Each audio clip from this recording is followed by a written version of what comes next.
ഞാനൊരു ഭയങ്കര ലാലേട്ടൻ ഫാനാണ്. ലാലേട്ടനോട് തോന്നിയ ഇഷ്ടം ഒരു കാലത്തും കുറഞ്ഞിട്ടില്ല.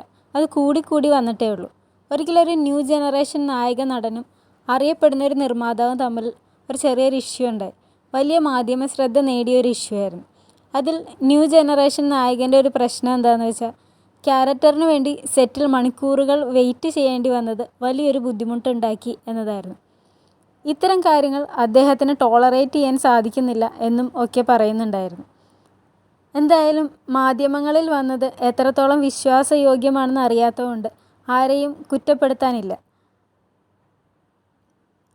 ഈ സംഭവം ഇവിടെ പറയാൻ കാരണം എന്താണെന്ന് വെച്ചാൽ, ലാലേട്ടനെ കുറിച്ച് പറയാനാണ്. പുതുമുഖ താരത്തിൻ്റെ ഒരുപാട് നേരം വെയിറ്റ് ചെയ്തിരുന്നത് അയാൾക്ക് ബുദ്ധിമുട്ടുണ്ടാക്കി എന്ന കമൻറ്റ് വന്നപ്പോൾ അത് ലാലേട്ടൻ്റെ സിനിമയോടുള്ള അല്ലെങ്കിൽ അദ്ദേഹത്തിൻ്റെ പ്രൊഫഷനോടുള്ള ആത്മാർത്ഥതയും സമർപ്പണവും ഓർത്തെടുത്ത് പറയാൻ അദ്ദേഹത്തിൻ്റെ പല സഹപ്രവർത്തകരെയും പ്രേരിപ്പിച്ചിരുന്നു.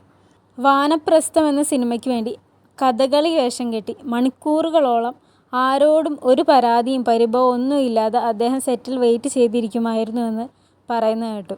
അതും എത്രയോ സിനിമകളൊക്കെ ചെയ്ത് ലോകം കണ്ട മഹാനടനായ ശേഷം.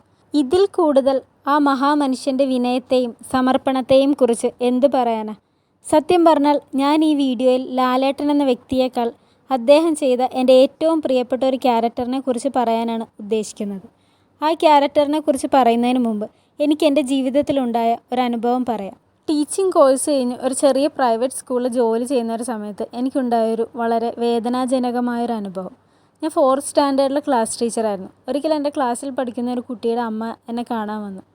മറ്റേതൊരാളോടും നമ്മൾ കാണിക്കണ വിധം എല്ലാ റെസ്പെക്റ്റും കൊടുത്ത് ഞാൻ അവരോട് സംസാരിച്ചു ഇടപഴകി. അവർ വന്ന് അവരുടെ മോൻ വീട്ടിലിരുന്ന് ഒന്നും പഠിക്കണില്ല, ടീച്ചർ അവനോടൊന്ന് പറയണം എന്നൊക്കെ പറഞ്ഞു പോയി.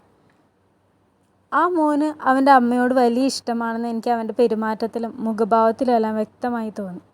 അവന് എന്നോടും വലിയ ഇഷ്ടം തന്നെയായിരുന്നു കേട്ടോ. എന്നാൽ ആ അമ്മ സംസാരിച്ച് പോയ ശേഷം എൻ്റെ കൂടെ ജോലി ചെയ്യുന്ന മറ്റൊരു ടീച്ചർ എൻ്റെ അടുത്ത് വന്ന് പറഞ്ഞു, നിങ്ങൾ എന്തിനാ അവരോടൊക്കെ സംസാരിക്കാൻ പോയത്? അവർ ഒരു അലവലാതി സ്ത്രീയാണ്, അവർ മറ്റുള്ള ആണുങ്ങളുടെ കൂടെ പോകും എന്നൊക്കെ പറഞ്ഞു. ഞാൻ ശരിക്കും ഞെട്ടിപ്പോയി. ആ കുട്ടി ഇതിനു മുമ്പൊരിക്കൽ വളരെ വിഷമിച്ച് വന്ന് എന്നോട് പറഞ്ഞു, കൂട്ടുകൂടി കളിക്കുമ്പോൾ മറ്റുള്ള കുട്ടികൾ അവൻ്റെ അമ്മയെപ്പറ്റി മോശം പറയുന്നെന്ന്. അന്ന് എനിക്കത് മനസ്സിലായില്ല. കുട്ടികൾ കളിക്കിടയിൽ എന്തെങ്കിലും പറയുന്നതാവും എന്ന് കരുതി സമാധാനിപ്പിച്ചു വിട്ടു. പക്ഷേ ഈ ടീച്ചറിൻ്റെ സംസാരം കേട്ടപ്പോഴാണ് എനിക്ക് കാര്യം മനസ്സിലായത്. എനിക്ക് വല്ലാതെ വിഷമം തോന്നി. ആ 4ാം ക്ലാസ്സിൽ പഠിക്കുന്ന കുഞ്ഞ് എത്രമാത്രം വിഷമിച്ചിരിക്കും. എനിക്ക് അപ്പോഴാണ് മനസ്സിലായത് അവന് ഒരനിയനും കൂടി ഉണ്ടായിരുന്നു.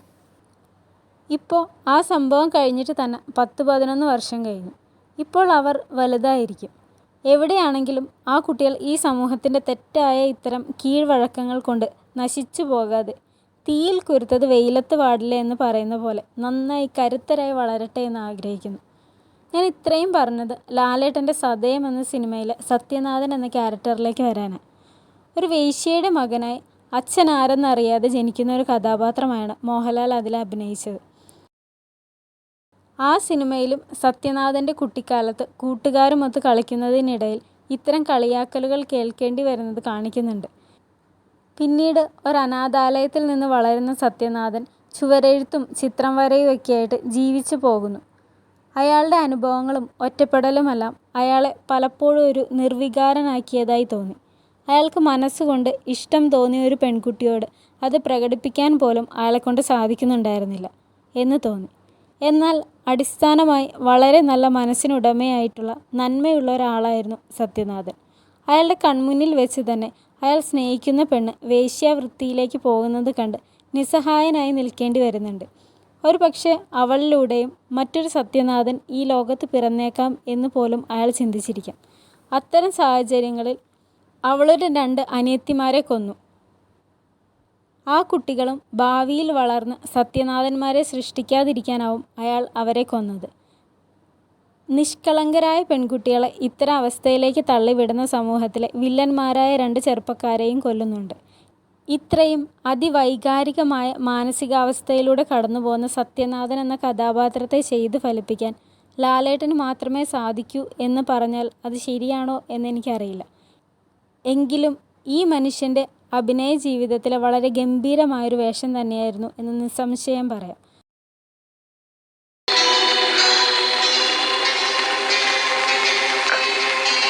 ആരും പേടിപ്പിക്കില്ല.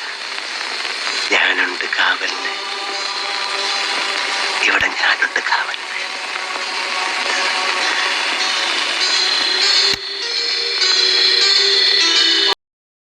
തീർച്ചയായും MT സാറിൻ്റെ തിരക്കഥയും സിബി മലയിൽ സാറിൻ്റെ ഡയറക്ഷനും ഈ സിനിമയെക്കുറിച്ച് പറയുമ്പോൾ വിട്ടുപോകാൻ പാടില്ലാത്ത രണ്ട് കാര്യങ്ങളാണ്. 1989 റിലീസായ ഈ സിനിമ കണ്ടു വളർന്ന മലയാളികൾക്ക് എങ്ങനെ ഇത്തരം സാഹചര്യങ്ങളിലൂടെ കടന്നു പോകുന്ന കുട്ടികളെ മനസ്സിലാക്കാൻ സാധിക്കുന്നില്ല എന്നത് എന്നെ വളരെ സങ്കടപ്പെടുത്തുന്നു. സിനിമയിൽ സത്യനാഥനെ സമൂഹവും കോടതിയും ഒക്കെ ശിക്ഷിക്കുകയും കുറ്റപ്പെടുത്തുകയും ഒക്കെ ചെയ്യുന്നുണ്ട്. അപ്പോഴും അയാളിൽ ഒരു നിർവികാരത മാത്രമാണുള്ളത്.